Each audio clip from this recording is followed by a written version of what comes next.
Hey guys, how's it going? It's your boy M.K.S. back at you with part 3 of what sort of things I would love to see the company Virgin Enterprises work on. So please check out parts 1 and 2 if you haven't done so. As ever, I welcome your comments and hopefully you'll support my channel as much as possible. I'd love to have as many new subscribers, of course, as possible. They're always welcome, and shares and likes of the video and things like that, and views. I really welcome them. So I hope you'll support my channel as much as possible, and I hope you enjoy this video. And please let me know what you think. Even if there's bits you didn't like, please let me know. Or if there are bits you did like and you want to encourage me, either way, please let me know. Or any ideas you have, or any thoughts you have about the company Virgin or Richard Branson, or anything else that you want to comment. And yeah, so here goes. So as I said, this is continuing on from parts 1 and 2.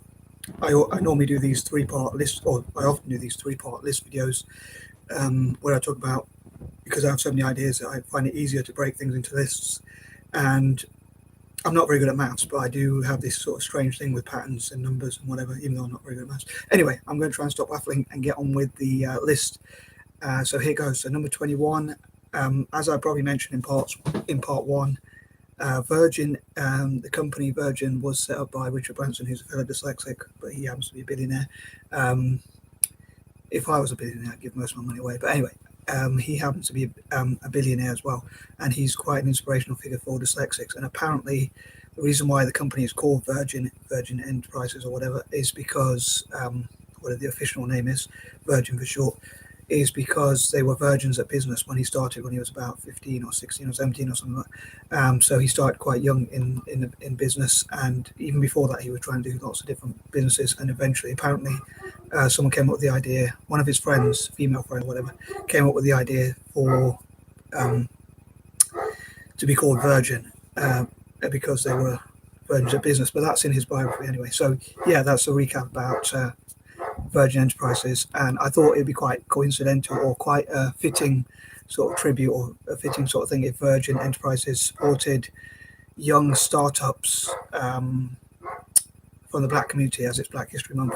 Unfortunately, as I said in part 1, I think, or part 2, I've come up with the idea quite late on, so I can't really imagine them doing so obviously in a day's time when February is already over. So hopefully from March, maybe if someone from Virgin watches this, as soon as possible, really, to set up these projects if they're interested in these ideas and they feel that they're feasible or that they are practical and workable and actually beneficial potentially for the company itself, and maybe in the future and in the long term, like in terms of PR and networking with others and that sort of thing. If they believe that there are many people from the Black community who can actually do well when inspired, then they might feel that it's worth going for.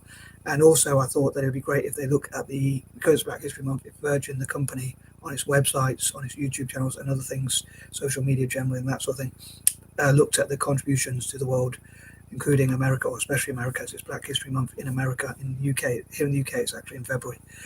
Sorry, it's in October, I beg your pardon. So it would be great if they looked at the contributions to America and the rest of the world from the Black diaspora, and what Black people have achieved in spite of what things they went through like colonialism and slavery and things like that. Number 22, I think it'd be great if they looked into what Black people could achieve in the future if inspired and encouraged. As I go back to again, in Richard Branson's biography, in some of his biographies, he often talks about how he likes to help oppressed people. And again, as I mentioned before, many people might not believe that, but I think this is a chance to prove it. And again, as it's Virgin Enterprises, virgins at business, it would be great to help startups and also like helping oppressed groups. It could also be disabled and other groups if these projects do well.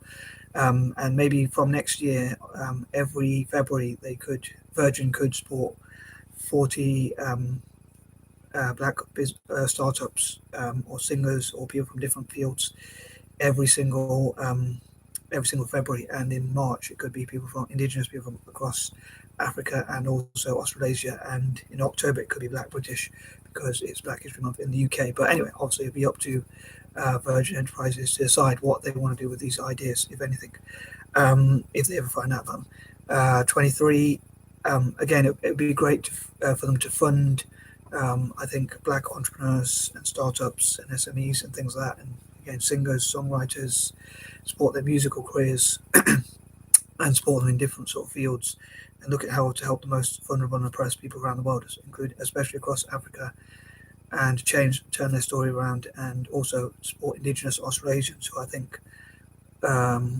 were given a rough deal. If I had my ideals, or if I don't really like magic, but if I had a magic wand, so to speak, or I could help or if my dreams came true, part of my dream would be for Virgin Enterprises and others to support Indigenous Australasians in areas like STEM, science, tech, engineering, and maths, and entrepreneurship, and all sorts of fields like that, which would empower them, maybe help more to become trained, to become judges, solicitors, and lawyers, and things like that, so they can ensure that they get justice, just like African Americans as well, like supporting those in those fields as well.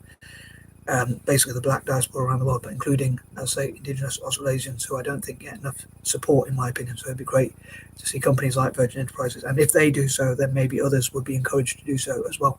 Virgin could say they were the first to do so as well. So if they incorporate those ideas, again, it could be good, as I mentioned in part 1 and 2, it could be good for their PR, marketing, branding, and things like that, whatever the difference is between those things. But yeah, their relationship with the public and that kind of thing. And obviously put their brand out there, as I say, and help them to market themselves. I probably use those terms interchangeably, I suppose. But anyway, number 24, I was thinking of the saying, I was thinking of the saying, or play on the words of the saying, virgin on the impossible, or I think the saying might actually be verging on the ridiculous. But as a play on words, I thought Virgin on the impossible could be where Virgin helps people to take on challenges, and also looks at what redefines what's possible, and looks at what people think is possible, and challenges those sorts of limitations or things like that about what's possible, and looks at achieving the supposedly impossible. And I think that's what Virgin probably already does, like with its space flights and things like that. So I think it'd be quite interesting to see how that could pan out, like how Virgin could take on challenges that are seemingly impossible. And again, I would love to see Virgin supporting 40 black startups, especially, and possibly other projects, like I say, singers, songwriters, musicians generally, and other such projects, filmmakers, YouTubers, TikTokers, and whatever else, social media content creators, and that sort of thing, designers, graphic designers, black people in technology, and all sorts of things like that as well, and architects, and all sorts of fields like that. Number 25, again, I think it'd be great support if Virgin supported black artists around the world, again, both musical artists and people who draw pictures and things like that, and are creative with their hands and that sort of thing, as well as those with other talents, or basically black people with talents around the world, to change perceptions and that kind of thing. Number 26, I think it would be good, especially to help parts of Africa which were colonized, as a form of reparations, perhaps, and to look at ways to. And I think it'd be great if companies like Virgin were given tax exemptions for investing in the black diaspora, and that the black diaspora should also be tax exempt, in my opinion, which is a controversial view, I know, but I think it'd be pretty cool. Number 27, hopefully Virgin will be rewarded for supporting the black community if they choose to do so, but again, through increased and improved PR, merchandising, marketing, branding, and that sort of thing. And again, hopefully if black entrepreneurs do well, they can return the favor in the future as well, and maybe network with Virgin, or reinvest in Virgin, or whatever.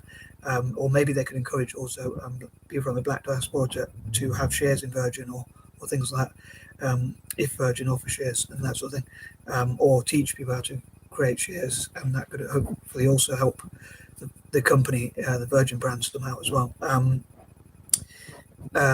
Number 27, number 28, I think it would be great if Virgin turned groups like disabled people and the black diaspora and other communities, which often are all too often disadvantaged. It would be great if they could show the strengths of those communities, and help to turn the situation into a positive as much as possible, and turn negative situations into positives, like problem solving and things like that, and using technology and networking with other companies and NGOs and charities and that sort of thing. Number 29, again, as I mentioned in part 2, I think it would be great if if the Black Diaspora learned about dyslexic people like Richard Branson and saw that young people who are not that great academically can be good in other areas. And number 30, as ever, I would love to hear your ideas and what areas you think Virgin Enterprises should go into. And you never know, maybe if they watch the video and they see the comments, they might have some ideas and it may well develop them. Anyway, I hope you enjoyed this video, and I'm out.